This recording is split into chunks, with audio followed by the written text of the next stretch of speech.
Safe Transfer wish to present to you the procedures and safety guidelines for our 4- and 8-person Safe Transfer personnel baskets. This video should be used as an addition to the written guidelines.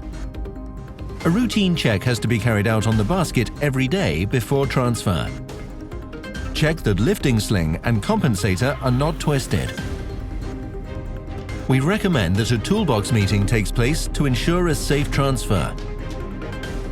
It is the employee's responsibility to say so if there is anything they are uncomfortable with. The deck crew must always be in contact with the crane operator. They will know when it is safe to enter the basket. People are not allowed to enter the basket before being told to do so. If a person hasn't used a basket for transfer before, we recommend that he or she is accompanied by an experienced colleague. During transfer, people stand inside the basket like this.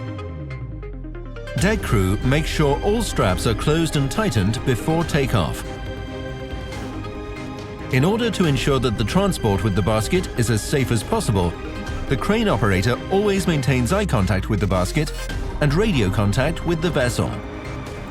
The crane operator makes sure that the guide ropes are hanging freely during the operation.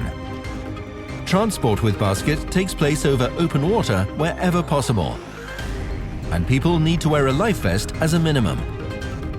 If an emergency suit is used, it must be zipped up. Before the basket lands on the deck, people must bend their knees slightly, stay in the basket until the deck crew gives permission to leave it, walk to an area appointed by the crew.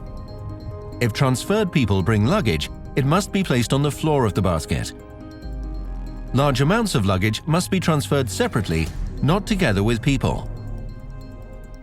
Only the deck crew are allowed to handle the luggage. The Safe Transfer basket is a rigid basket and is used worldwide on vessels, platforms and rigs, even in harsh environments such as the North Sea.